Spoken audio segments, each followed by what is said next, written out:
নমস্কার বন্ধুরা, সুপ্রভাত।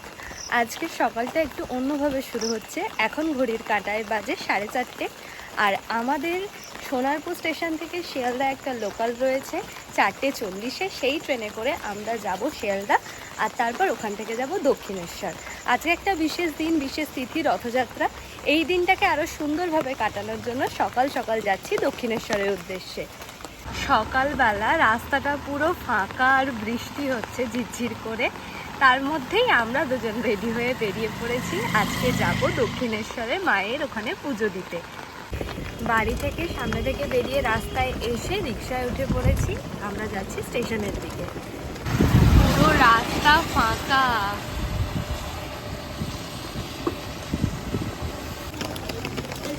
সোনারপুর স্টেশনের 4 নম্বর প্ল্যাটফর্মে অলরেডি আমাদের ট্রেন দিয়েছে সোনারপুরের 4 নম্বর প্ল্যাটফর্মে। আর এখন আমরা ট্রেনে উঠে দাঁড়িয়ে আছি। বাইরে তো বৃষ্টি হচ্ছে। ওয়েদার আপডেট যেটুকু দেখলাম 6টা পর্যন্ত খুব জোর বৃষ্টি হবে, তারপর বৃষ্টিটা হয়তো কমবে। আর আমরা পৌঁছতে মোটামুটি 7টা তো বেজেই যাবে। সকাল সকাল যাওয়ার চেষ্টা করব যাতে এই বৃষ্টিতে না পড়তে হয়, এবং সকালবেলা গেলে ভিড়টাও একটু কম থাকে। ইচ্ছে আছে দক্ষিণেশ্বর ঘুরে ওখান থেকে বেলুর মঠে যাব। ভোরবেলার প্রথম সোনারপুর লোকাল, তাই তো ট্রেন একেবারেই ফাঁকা। একদম সামনের দিকে গিয়ে ফার্স্ট বগিতে উঠেছিলাম, আর এখন এসে পৌঁছেছি শিয়ালদা স্টেশনে। মোটামুটি 40 মিনিট লাগে আসতে। আর এসে দেখতে পেলাম ডানকুনি লোকাল শিয়ালদা স্টেশনে 2 নম্বর প্ল্যাটফর্মে দিয়ে দিয়েছে। 2 নম্বর প্ল্যাটফর্ম থেকে আমরা আমাদের ট্রেনে উঠে পড়ে চলে আসলাম দক্ষিণেশ্বর। আর দক্ষিণেশ্বর যখন আমরা ঢুকেছি তখন প্রায় 7টা বাজতে যায়। 2 নম্বর প্ল্যাটফর্মে আমাদের দাঁড় করিয়েছে ট্রেন, আর এইবার আমরা রেল লাইনটা ক্রস করে যাব 1 নম্বর প্ল্যাটফর্মে। আর ওখান থেকে স্কাইওয়াক ধরে এগিয়ে যাব মন্দিরের দিকে। স্কাইওয়াক ধরে এগিয়ে যাওয়ার সময় ডান দিকে পড়ে মেট্রো স্টেশন। আমরা এসেছি এই ট্রেন রুটে, ফেরার পথে ইচ্ছে আছে মেট্রোতে যাব। স্কাইওয়াকটা হওয়ায় অনেকটাই সুবিধা হয়েছে দক্ষিণেশ্বর মন্দির পর্যন্ত পৌঁছতে। যেহেতু সকাল সকাল এসেছি তেমন কোনো ভিড় নেই।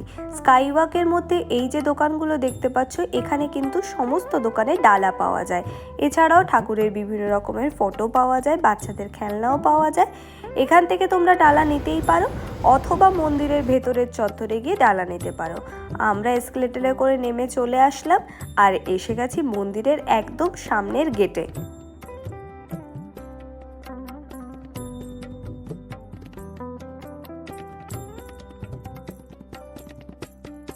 মন্দিরে ঢোকার মুখে ডান দিকেই রয়েছে এই কাউন্টারগুলো, আর এখান থেকেই কিন্তু তোমরা ডালা কালেক্ট করতে পারো। এখান থেকে ডালা কালেক্ট করলে যেটা সুবিধা রয়েছে, তোমরা এখানেই জুতো, ব্যাগ, ফোন সমস্ত কিছু রেখে যেতে পারবে। যেহেতু মন্দিরের ভেতরে ফোন অ্যালাউ করে না, তাই তোমাদের ভেতরের কোনো ভিডিও শেয়ার করতে পারলাম না।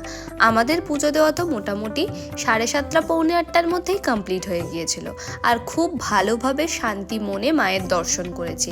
ডালার কাউন্টারে আবার ফিরে এলে তোমাদেরকে ওখান থেকেই মায়ের ভোগের প্রসাদ দেওয়া হবে।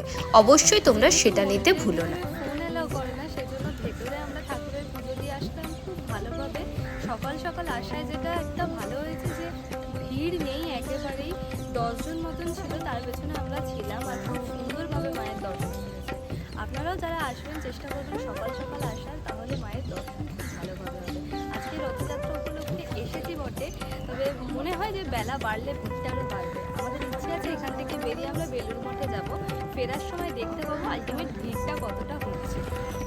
মন্দিরের ঠিক অপোজিট দেখতে পাচ্ছ এই জায়গাটা সমস্ত কাউন্টার রয়েছে। এখান থেকে তোমরা ডালা নিয়ে নিতে পারো। যারা এখান থেকে ডালা নেবে, এখানেই জুতো রাখার ব্যবস্থা রয়েছে, ফোন, ব্যাগ যা কিছু আনবে সব কিছু রেখে যেতে পারবে। যারা বাইরে থেকে ডালা নিচ্ছ তাদের জন্য মন্দিরের ওই পাশটাতেই কিন্তু ব্যাগ, জুতো সমস্ত কিছু রাখার জায়গা রয়েছে। পুজো দেওয়া কমপ্লিট করে এলাম মন্দিরের একদম পেছন দিকে গঙ্গার ঘাটের দিকে। আর এখানে সমস্ত শিব মন্দিরগুলো রয়েছে।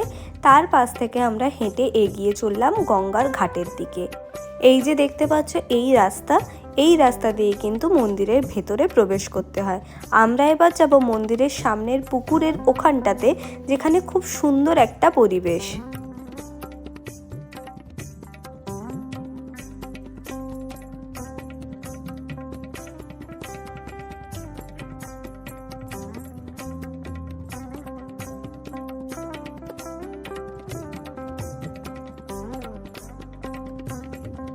মন্দিরের একদম সামনেই এই যে বড় লাল রঙের বিল্ডিংটা, এটা হলো ভোজনালয়। যারা দূর থেকে এসে মায়ের দর্শন করতে চাইছো তারা এখানে এসে খেতে এবং থাকতে পারবে। এখানে মোটামুটি কিছুটা সময় কাটিয়ে আমরা এবার এগিয়ে চলছি মা ভবতারিণী ঘাটের উদ্দেশ্যে, যেখান থেকে বেলুড় মঠে ভেসেল ছাড়ে।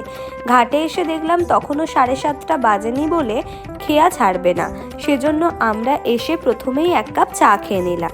ঘাটের ডান দিকেই রয়েছে টিকিট কাউন্টার। এখানে per head ticket price Belur Math পর্যন্ত 11 টাকা করে।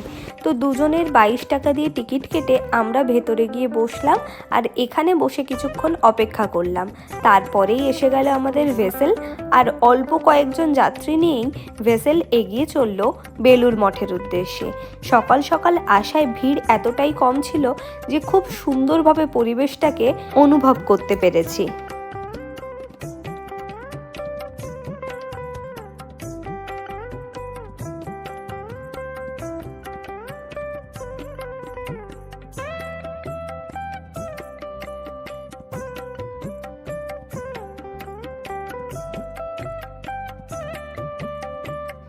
ভেসেল এই ঘাট ছেড়ে আস্তে আস্তে এগিয়ে চলছে বেলুড় মঠের ঘাটের দিকে।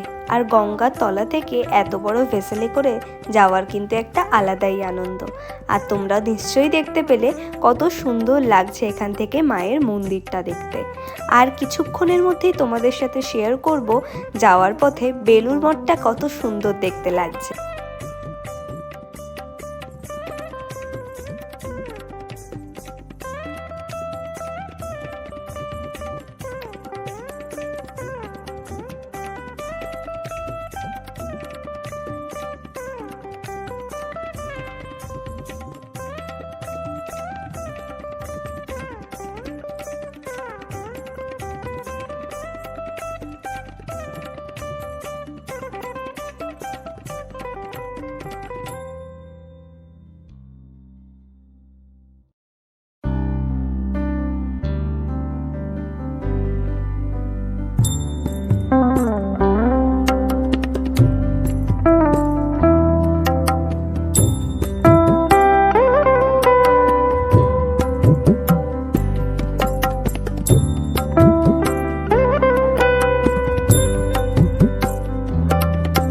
ঘাট থেকে বেরোলেই চারিদিকে ডিরেকশন দেওয়া রয়েছে কোন পথে গেলে বেলুড় মঠ তোমরা যেতে পারবে। আমরাও সেই ডিরেকশন দেখে চলে এলাম বেলুড় মঠের সামনে। স্বামীজির এত অনবদ্য সৃষ্টি দেখলেই চোখ জুড়িয়ে যায়। এখানে এসে অনেক কিছুই হয়তো তোমাদের সাথে শেয়ার করতে পারতাম, তবে প্রত্যেকটা জায়গায় রয়েছে যে এখানে ভিডিও করা অ্যালাউ করে না। যদিও সবাই ভিডিও করছে, তবে আমি এগুলো না খুব মেনে চলি। প্রথমেই গিয়ে ভোগের জন্য টিকিট কেটে নিয়েছিলাম। পার হেড টিকিটের জন্য আমরা দিয়েছিলাম 50 টাকা করে। বেলা 11টা থেকে ভোগের প্রসাদ দেওয়া শুরু হয়। সেই মতো লাইনে দাঁড়িয়ে চলে এসেছি ভোগ খাওয়ার জন্য। আর এখানে আমাদের ভোগের মেনুতে দেওয়া হয়েছিল সিঙ্গাড়া, খিচুড়ি, লাবড়া, পাঁপড়, চাটনি আর পায়েস। এত অসাধারণ ছিল ভোগের স্বাদ, নতুন করে সেটা বলার কিছু নেই। ওখান থেকে ভোগ খেয়ে বেরিয়ে আমরা ওখান থেকেই পেয়ে গিয়েছিলাম একটা অটো, যেটা আমাদেরকে মেট্রো স্টেশনে পৌঁছে দিয়েছিল। দক্ষিণেশ্বর মেট্রো স্টেশন থেকে আমরা আমাদের ফেরার গন্তব্যের উদ্দেশ্যে আবারও রওনা দিলাম। আমি যতদূর জানি দক্ষিণেশ্বর এবং বেলুড় মঠের সম্পর্কে ভিডিওতে তোমাদের সাথে সব কিছু শেয়ার করার চেষ্টা করলাম। ভালো লাগলে অবশ্যই আমার চ্যানেলটাকে সাবস্ক্রাইব করে আমার পাশে থেকেও। দেখা হবে এরকমই নতুন নতুন ভিডিও নিয়ে। আর যদি কিছু কোয়ারিজ থাকে অবশ্যই কমেন্ট সেকশনে জানাতে পারো। Thank you.